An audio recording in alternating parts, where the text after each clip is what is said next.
একটি বছর পরে আবার ফিরে এলো মাহে রমজান। মুমিন হৃদয়ে পড়লো সারা, মুমিন হৃদয়ে পড়লো সারা, উঠলো জেগে নতুন প্রাণ। আসসালামু আলাইকুম ওরহমতুল্লাহি ওয়া বারাকাতুহু। আলহামদুলিল্লাহি রাব্বিল আলামিন ওয়াসসালাতু ওয়াসসালামু আলা সাইয়্যিদিল মুরসালিন ওয়া আলা আলিহি ওয়া সাহবিহি আজমাইন ওয়া বা'দ। প্রিয় দর্শক, সাহরি রমাদান অনুষ্ঠানে আপনাদেরকে স্বাগত জানাচ্ছি। আশা করি আপনারা সকলেই ভালো আছেন। আলহামদুলিল্লাহ, আমরা ভালো আছি। রোজকার মতো আজও আপনাদের প্রশ্নের ডালি নিয়ে বসেছি। কোরআন ও সুন্নাহর আলোকে উত্তর দেওয়ার জন্যে আল্লাহ তাআলা তৌফিক দান করুন। আজকে যে প্রশ্নগুলো করেছেন তার মধ্যে প্রথম প্রশ্ন হলো, ফসলের যাকাত দেওয়ার সর্বোত্তম সময় কোনটি? খুবই গুরুত্বপূর্ণ একটি প্রশ্ন করেছেন। বাংলাদেশের প্রেক্ষাপটে কৃষি প্রধান বাংলাদেশের প্রধান যাকাতের বিষয় হলো কৃষি সামগ্রী, ফসল ফলের যাকাত যদি এই বাংলাদেশে আদায় করা হয় তাহলে অনেকগুলো জাতীয় বিপর্যয় থেকে আমরা বেঁচে যাব। কারণ ফসলের যাকাতই বাংলাদেশে সবচেয়ে বড় এবং বেশি। কারণ ফসল আর ফল যতবার হয় ততবার যাকাত আসে। বছরে 3 বার ফসল হলে 3 বারে যাকাত আসবে। কিন্তু ব্যবসায়িক পণ্যের টাকার অলংকারের যাকাত তো বছরে 1 বার, পরিমাণও কম, শতকরা 2.5%। অথচ ফসল হলো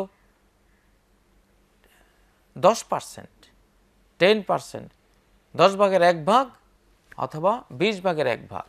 কত বেশি! কোথায় 100 ভাগের 2.5 ভাগ, 40 ভাগের 1 ভাগ, আর কোথায় 10 ভাগের 1 ভাগ, 20 ভাগের 1 ভাগ। পরিমাণেও অনেক বেশি। আবার কয়েকবার, যতবার ফসল ততবার যাকাতটা দিতে হয়। তো আসলে দারিদ্র্য বিমোচনের জন্য আল্লাহর পক্ষ থেকে যাকাত যে কত বড় ব্যবস্থা, এটা ফল ফসলের যাকাতে চিন্তা করলে বোঝা যায়। আপনি যে প্রশ্ন করেছেন যে ফসলের যাকাত দেওয়ার সর্বোত্তম সময় কোনটি, এটা সূরা আল আনআমের 141 নম্বর আয়াতে আল্লাহ ক্লিয়ার বলে দিয়েছেন যে কুলু মিন সামারিহি ইযা আসমারা ওয়া আতু হাক্কাহু ইয়াওমা হাসাদিহি। তোমরা এর ফল ফসল ভোগ করো, যখন ফল ফসল ধরবে, ফল পাকবে, খাবারের উপযুক্ত হবে, তখন সেটা খাও। ও আতু হাক্কাহু ইয়াওমা হাসাদিহি, ফল ফসলের হক যাকাত দিয়ে দাও, ফরজ যাকাত দিয়ে দাও। ইয়াওমা হাসাদিহি, যেদিন ফল ফসল কাটবে, ফল পাড়বে, ফসল কাটবে, ঠিক সেদিন, সেই মুহূর্তে, সেটা যেই মাসে হোক, যেই মৌসুমে হোক, যখনই হোক, একেবারে আল্লাহ তাআলা দিন উল্লেখ করে বলে দিচ্ছেন, যেদিন ফসল কাটবা সেদিন এর যাকাত দিয়ে দিবা। যদি নিজের সেচ দিয়ে সেটা ফলাও তাহলে সেখানে দিবা 20 ভাগের 1 ভাগ, 20 মণে 1 মণ।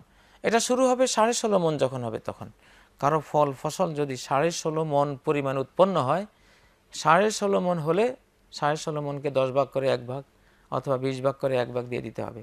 যদি নিজের সেচ লাগে তাহলে 20 ভাগের 1 ভাগ। আর যদি আসমানের পানিতে, বৃষ্টির পানিতে বা নদীর পানিতে সেটা ফসল উৎপন্ন হয়, অথবা ফসলগুলো এমন যে মাটির গভীর থেকে পানি চুষে তারা বেঁচে থাকে, সেখানে সেচ লাগে না, এই জাতীয় যদি ফসল হয়, ফল হয়, তাহলে সেগুলি লাগবে 20 ভাগের 10 ভাগের 1 ভাগ। যেগুলিতে কোনো আপনার ব্যয় নাই, সেচের ব্যয় নাই, সেটা 10 ভাগের 1 ভাগ দিতে হবে। আর যেগুলোতে সেচ লাগবে সেগুলি 20 ভাগের 1 ভাগ দিতে হবে। তবে স্টার্ট হবে 16.5 মণ থেকে, কারণ নবীজি বলেছেন লাইসা ফিমা দুনা খামসাতে আউসুকিম মিনাত তামারে সাদাকা। খেজুরি প্রসঙ্গে গিয়ে বলেছেন 5 ওয়াসক, অর্থাৎ 16.5 মণ না হলে যাকাত লাগবে না, ওষুধ দিতে হবে না। 16.5 মণ হয়ে গেছে তখন থেকে ওষুধ স্টার্ট করতে হবে, দিতে হবে। তো এই যে ফসলের যাকাত প্রশ্নটি করেছেন বড় গুরুত্বপূর্ণ। এটা একটি জাতীয় প্রশ্ন। আমরা কিন্তু জাতীয়ভাবে আমাদের অধিকাংশ মানুষই জানেই না যে 16.5 মণ ফল ফসল উৎপন্ন হলে একটা ফরজ যাকাত আছে, এখানে সেটা দিতেই হয়। যদি এই যাকাতটি নিয়মিত আদায় করা হয় তাহলে বাংলাদেশ মরুকরণ থেকে বেঁচে যাবে, মরুভূমি হবে না দেশ। দেশ মরুভূমি হয় এই যাকাত না দিলে। নবীজি বলেছেন ওয়ালাম ইয়ামনাউ যাকাত আমওয়ালিহিম ইল্লা মুনিউল কাতরা মিনাস সামায়ে, যদি তারা যাকাত না দেয় তাহলে আকাশ থেকে বৃষ্টি বন্ধ করে দেওয়া হবে। পৃথিবীর যে অঞ্চলে বৃষ্টি হয় সে অঞ্চলটি থাকে সুজলা সুফলা শস্য শ্যামলা। আর যে অঞ্চলে বৃষ্টিপাত নেই সে অঞ্চল হয়ে পড়ে মরুভূমি, সাহারা মরুভূমি, কিছুই হবে না। আজকে বাংলাদেশের বৃষ্টিগুলো চলে যাচ্ছে আরব জাহানের দিকে, উত্তর ইউরোপ, পূর্ব ইউরোপের দিকে। ওদের সেসব অঞ্চলে এখন সমানে বৃষ্টিপাত শুরু হয়েছে। আরব জাহানে এখন নৌকা চালাবার তারা পরিকল্পনা করছে। গ্রিন সিটি, সবুজ শহর নির্মাণে তারা পরিকল্পনা করছে। দুবাইকে গ্রিন সিটি বানাবে। সৌদি আরব জিদ্দা থেকে তাই পর্যন্ত তারা নৌ রুট তৈরি করার চিন্তা করছে। যেহেতু কিয়ামতের আগে নবীজি বলেছেন যে লা তাকুমু সাআতু হাত্তা তাউদা আরদুল আরবে মুরুজান ওয়া আনহারা, কিয়ামতের আগে আরব জাহান পুরোটাই সুজলা সুফলা হয়ে যাবে। কিভাবে হবে? বৃষ্টি তো সারা পৃথিবীতে একই মাত্রার হয় প্রতি বছর, কোনো বছর এক ফোঁটা বৃষ্টি বেশি হবে না। এটা বিদ্যুতের লোডশেডিংয়ের মতো, এই এলাকা থেকে ওই এলাকা নেওয়া হয়, ওখান থেকে এখানে নেওয়া হয়, কিন্তু পরিমাণ একটাই থাকে, বৃষ্টি পরিমাণ এটাই থাকে। আরব জাহান অতীতে সুজলা সুফলা ছিল। কোনো এলাকা খনন করলেই গাছের গোড়া পাওয়া যায়, নদী নালা খাল বিলের চিহ্ন পাওয়া যায়। সৌদি আরবের রামাল খালি মরুভূমি খনন করলে ভিতরে সব সুজলা সুফলা শস্য শ্যামলা পরিবেশ পাওয়া যায়। এগুলি ছিল এক সময়। তাদের গুনার কারণে, পাপের কারণে আল্লাহ তাআলা ওখান থেকে বৃষ্টি অন্য অঞ্চলে দিয়ে দিয়েছেন। সে অঞ্চলে বৃষ্টি বন্ধ করে দিয়েছেন, মরুভূমি হয়ে গেছে। তো এই মরুকরণ থেকে বাঁচাবার জন্য ফল ফসলের জাকাত দেয়া এক বিরাট মাধ্যম। জাকাত দিলে বৃষ্টি আসবে। কোরআনে দুইটা মাধ্যম আছে যে দুইটা নৈতিক জিনিস করলে আল্লাহ বৃষ্টি দেবেন। একটা হলো ইস্তেগফার। সূরা নূহের 10, 11, 12 নম্বর আয়াতে আল্লাহ বলেছেন ইস্তাগফিরু রাব্বাকুম ইন্নাহু কানা গাফফারা, তোমাদের রবের কাছে ইস্তেগফার করো, তিনি অত্যন্ত ক্ষমাশীল। ইস্তেগফার করলে উপকার কি হবে?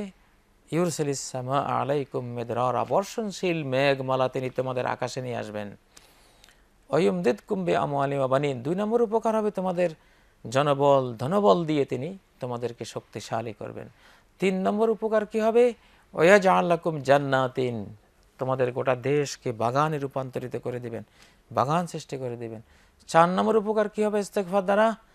ওয়ায়াজআল লাকুম আনহারা, তোমাদের জন্য নদী নালা, অসংখ্য নদীর নেটওয়ার্ক দিয়ে দেশকে সালাব করে দিবেন, প্লাবিত করবেন, প্রাণবন্ত করবেন। সুবহানাল্লাহ। আজকে নদী মরে যাচ্ছে ইস্তেগফারের অভাবে। আমরা আমাদের ইস্তেগফার ছেড়ে দিয়েছি, এই জন্য এমন সিস্টেম তৈরি হচ্ছে যে নদী নালা সব শুকিয়ে মরুকরণের দিকে যাচ্ছি। এই জন্য আল্লাহর কাছে অতীত জীবনের অপরাধ ক্ষমা চাইতে হবে, ইস্তেগফার করতে হবে, শুধরে নিতে হবে নিজেকে, তাহলে আকাশ ঠিক হয়ে যাবে ইনশাআল্লাহ। সব নদী বাঁধ দিয়ে ফেললেও এদেশে পানির অভাব হবে না, নদী মরবে না, কারণ আকাশের দুয়ার খোলা আছে। এমন বৃষ্টিপাত হবে যে বৃষ্টিপাতের কারণেই তো নদী সৃষ্টি হয়। নদী আসে কোত্থেকে? আকাশের পানি থেকেই তো হয়। অতএব সে আকাশ তো খোলা, আকাশে তো আর কেউ ফারাক্কা বাদ দিতে পারে না। আর একটি প্রশ্ন আজকের, রমাদানে সর্বোত্তম নফল ইবাদত কোনটি? মহানবী সাল্লাল্লাহু আলাইহি সাল্লাম সাহাবীদের জীবন থেকে জানতে চাই, রমাদান মাসে সর্বোত্তম নফল ইবাদত কোনটি? সর্বোত্তম নফল ইবাদতের মধ্যে আমরা বলবো কোরআনে কারীম তেলাওয়াত করা, বোঝা, অনুধাবন করা, কোরআন কেন্দ্রিক হয়ে যাওয়া। কারণ রমাদান মাসটি মূলত এসছে কোরআনকে কেন্দ্র করে, কোরআন পড়ার জন্য রমাদান দেওয়া হয়েছে। শাহরু রমাদান আল্লাযী উনজিলা ফীহিল কোরআন। রমাদান মাস সম্পর্কে আল্লাহ বলছেন সূরা আল বাকারার 185 নম্বর আয়াতে, রমাদান মাস তো সেই মাস যেই মাসে কোরআন নাজিল করা হয়েছে। কোরআন তো লাওহে মাহফুজ থেকে আকাশে নাজিল হয়েছে। এখন সেই নাজিল হওয়া কোরআনকে আমরা আমাদের অন্তরে নাজিল করতে হবে, অন্তরে আনতে হবে। কোরআনের জন্যই তো রোজা। আমি আরেক পর্বে আলোচনায় বলেছিলাম যে রোজাদাররা মেধাবী হয়, স্কলার হয়, প্রতিভাবান হয়, চিন্তাশীল হয়। কারণ আমাদের দিনের বেলা যেহেতু পেটে কোনো খাদ্য নেই, অতএব যেই ব্লাডগুলো, রক্তগুলো পেটে গিয়ে খাদ্য হজম করত, হজমের কাজ করত, তারা এখন অবসর, তাদের এখন স্টোমাকে কোনো কাজ নেই। এই সময়ে এই রক্তগুলো চলে যায় ব্রেনে, ব্রেনকে অত্যন্ত শক্তিশালী করে, সজীব রাখে, প্রাণবন্ত রাখে। ব্রেনের 15,000 মিলিয়ন সেল তার পরতে পরতে এই ব্লাডগুলো বিচরণ করে, প্রবাহিত হয় এবং ব্রেনকে মজবুত শক্তিশালী করে। এই জন্য রোজাদার মানুষ খুব মেধাবী হয়, স্কলার হয়, বুদ্ধিদীপ্ত হয়। আর সেই বুদ্ধিরই তো প্রয়োজন কোরআন পড়তে, কোরআন বুঝতে তো মেধার প্রয়োজন। আল্লাহ তাআলা এই জন্য আমাদের পেট খালি করে দিয়ে ব্রেনকে শক্তিশালী করে দিয়েছেন কোরআন বোঝার জন্যে। আসলে রোজার মূল উদ্দেশ্যই হলো লাআল্লাকুম তাত্তাকুন, মুত্তাকি। এবার মুত্তাকি হবে কি দিয়ে? কোরআন দিয়ে। হুদাল্লিল মুত্তাকিন, মুত্তাকির তো গাইডলাইন হলো এই কোরআন। কোরআন দিয়ে সে মুত্তাকি হতে পারবে। আর কোরআন না পড়লে তাহলে মুত্তাকি হবে কি করে? জ্ঞান তো লাগবে। শুধু পানাহার বর্জন করে আমি বসে থাকলাম আর কোরআন পড়লাম না, কিছু বুঝলাম না, তাকওয়া কাকে বলে এটাই তো জানবো না আমি মুত্তাকি হব কি করে? কমপ্লিট মুত্তাকি হওয়া যাবে 30 পারা কোরআনকে যদি পড়ি বুঝি তাহলে। তো যেহেতু রমাদান এসছেই কোরআনের জন্য, আসমানি সকল গ্রন্থ নাজিল হয়েছে এই রমাদান মাসে। কেন? এই জন্যই যে রমাদান মাসে ব্রেনগুলো শার্প থাকে, সতেজ থাকে, শক্তিশালী থাকে, ব্লাড পায় পুরোপুরি। এই জন্য ঘন্টা পর ঘন্টা কথা বললে, চিন্তা করলেও ব্রেন অন্তত ক্লান্ত হয় না। শরীর ক্লান্ত হয় কিন্তু ব্রেন সতেজ থাকে। তো সেজন্য রমাদান মাসে আসলে সর্বোত্তম নফল ইবাদত হবে কোরআন তেলাওয়াত। এমনিতে তো সারা বছরে সর্বোত্তম ইবাদতের মধ্যে একটি হলো কোরআন তেলাওয়াত। আফদালুল ইবাদাতি তিলাওয়াতুল কোরআন, সর্বোত্তম ইবাদত হলো কোরআন তেলাওয়াত। এটি 12 মাসের ক্ষেত্রেই সত্য, বিশেষ করে রমাদান তো এটা আরও অনেক গুরুত্ব বেড়ে যায়। এজন্যই রমাদান মাসে নবী সাল্লাল্লাহু আলাইহি সাল্লাম রাতগুলো কাটাতেন কোরআনকে নিয়ে। জিবরাইল আসতেন, জিবরাইল এসে কোরআন নিয়ে বসতেন, তিনি পড়তেন, নবীজি শুনতেন, নবীজি পড়তেন, জিবরাইল শুনতেন। ফায়ুদারিসুহুল কোরআন, সহিহ বুখারীতে এসেছে যে জিবরাইল আর মুহাম্মদ সাল্লাল্লাহু আলাইহি সাল্লাম মিলে রাতের বেলায় সমগ্র কোরআন তারা চর্চা করতেন। এটা হলো সর্বোত্তম নফল রমাদান মাসে। প্রিয় দর্শক, সময় হয়েছে একটি বিরতির। আমরা এখন বিরতিতে যাচ্ছি, বিরতি শেষে আবারও ফিরে আসব, অপেক্ষায় থাকুন।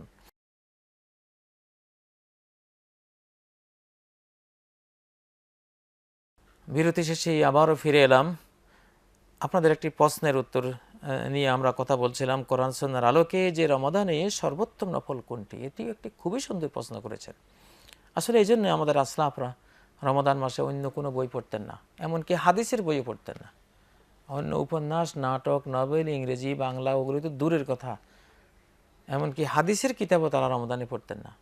শুধু কোরআন কোরআন। এটা কোরআনের মাস, এটা কোনো অঙ্ক শেখার মাস না, এটা বিজ্ঞান, এটা ভূগোল, ইতিহাস পড়ার মাস না, এটা কোরআনের মাস। কোরআনের ভিতরে সব ইতিহাস আছে, সব ভূগোল, সব অঙ্ক, সব জিওলজি, সব মহাকাশবিদ্যা, ভূতত্ত্ববিদ্যা, প্রাণীবিদ্যা যা আছে সব এটার ভিতরে আছে। অতএব এই কেন্দ্রিক হওয়া অপরিহার্য এই রমাদান মাসে আমাদের জন্য। অতএব এটা সর্বোত্তম নফল। এবং রাত্রে যেই তারাবির সালাত বা তাহাজ্জুদ সালাত, সেটাও তো এই জন্যই এত বেশি প্রিয় হয়েছে যে ওই সালাতে আমরা কোরআন অনেক লম্বা কেরাত দিয়ে আমরা কোরআন পড়ি রাতের সালাত। মহানবী সাল্লাল্লাহু আলাইহি সাল্লাম তিনি এক রাকাতেই এই তাহাজ্জুদ বা তারাবির এক রাকাতেই পুরো সূরা আল বাকারা শেষ করে ফেলতেন। 286 আয়াত বিশিষ্ট এত বিরাট সূরা, আয়াত লম্বা লম্বা, আবার সংখ্যাও 286, পুরো একটি সূরা 2.5 পারা পুরো শেষ এক রাকাতে। তাতে রুকুতে যাননি, সেই পুরো সূরা বাকারা শেষ করে সূরা আলে ইমরান ধরেছেন, 200 আয়াত বিশিষ্ট এই বিরাট সূরা, সেই পুরো সূরা শেষ করে রুকুতে যাননি। আরেকটি সূরা, সূরা নিসা 176 আয়াত বিশিষ্ট, সেটাও শেষ করলেন। এই কয়েক পারা একসাথে এক রাকাতে শেষ করে তারপর রুকুতে যেতেন। এই জন্য রাতের ওই সালাতের এত গুরুত্ব, যে কোরআন পড়া হচ্ছে। কোরআনকে ধরে রাখার একমাত্র বড় মাধ্যম হলো নামাজ, রাতের সালাত। নবীজি বলেছেন, রাতের তাহাজ্জুদে তারাবিতে যারা কোরআন পড়বে তারা কোরআনকে যাকারাহু ফামান সাল্লাহ, যে সালাতের মধ্যে কোরআন পড়বে সে কোরআন মুখস্থ রাখতে পারবে। যে সালাতের মধ্যে কোরআন পড়বে না, খতম করবে না, সে কোরআন মুখস্থ রাখতে পারবে না সহজে, কঠিন তার জন্য। তো অতএব সর্ববিচারে কোরআন পড়াই হলো রমাদান মাসের সর্বশ্রেষ্ঠ নফল। এবং এটাই রোজা ফরজের মূল উদ্দেশ্য, যে মানুষ কোরআন পড়বে রমাদান মাসে, যেহেতু তার ব্রেনকে সতেজ করা হচ্ছে রোজার সিস্টেমে। সেজন্য আরেকটি সুন্দর প্রশ্ন করেছেন, মহিলাদের ইতিকাফ করার বিধান আছে কি? আছে।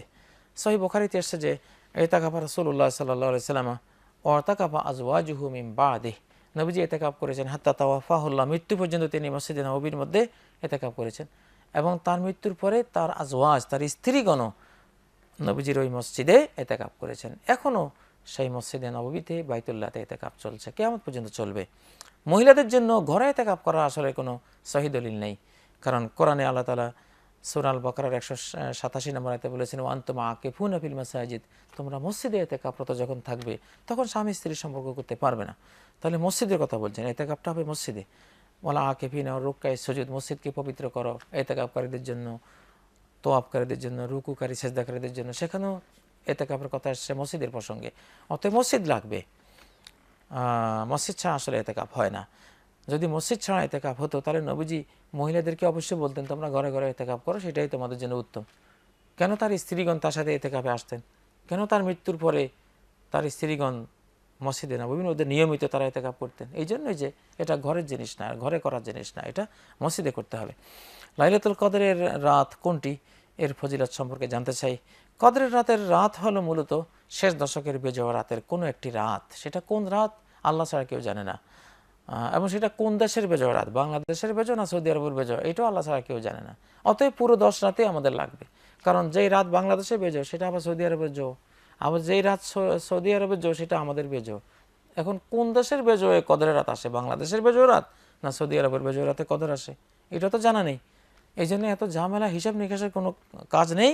নবীজি বলতেন তাহাররাও লাইলাতুল কদরে ফিল ভিতরি মিনাল আশিল আওয়াখির মিন রমাদান, শেষ দশকের বেজো রাতগুলিতে কদরের রাত অন্বেষণ করো।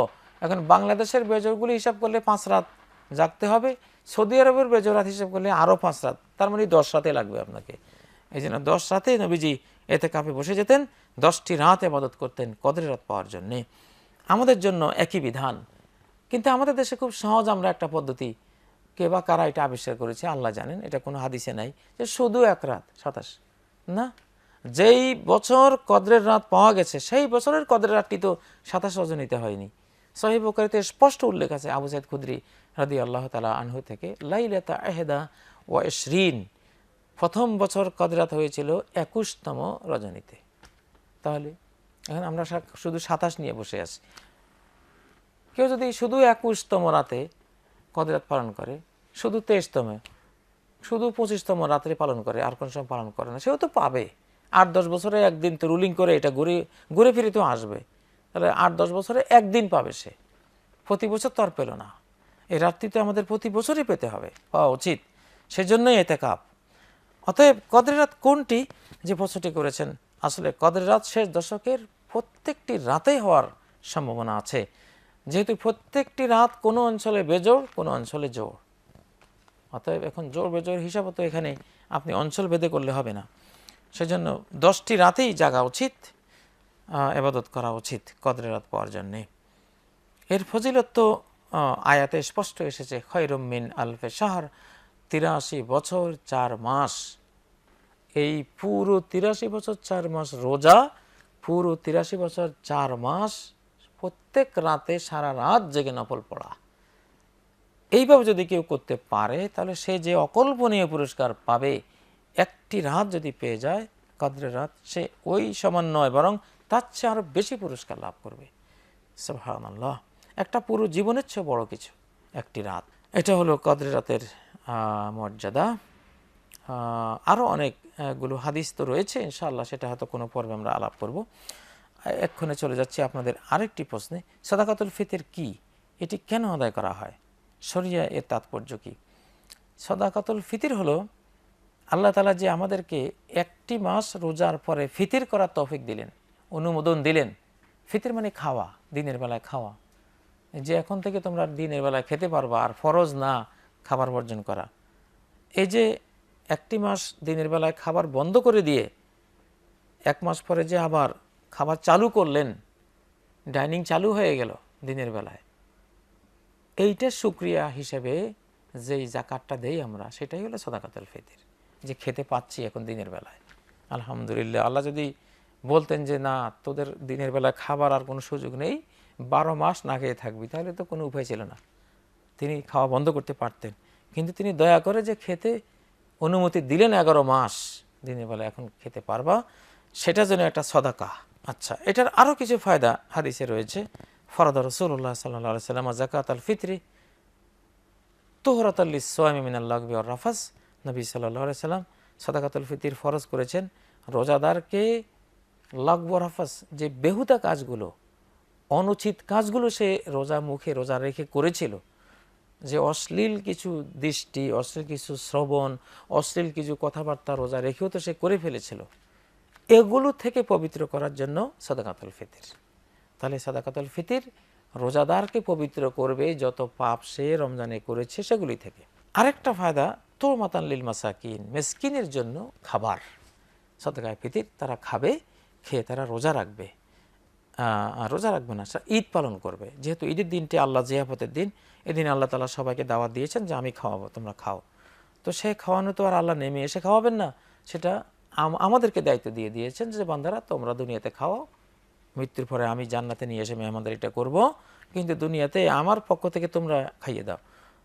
কেউ যাতে এই জিয়াফতের দিন, এই ঈদের দিন এই জিয়াফত থেকে বঞ্চিত না হয়, খাদ্য বঞ্চিত না থাকে, সেজন্যই ঈদের 1-2 দিন আগে, সহিহ বুখারীতে এসেছে কাবলা ঈদ বিয়ামিন ওয়া বিয়ামিন, ঈদের 1-2 দিন আগে থেকে সদকায়ে ফিতর বিতরণ শুরু হতো, খাদ্য দিয়ে। বিশেষ করে খাদ্য দিয়েই ফিতর দেওয়া উচিত, যেহেতু এটা আল্লাহ জিয়াফত।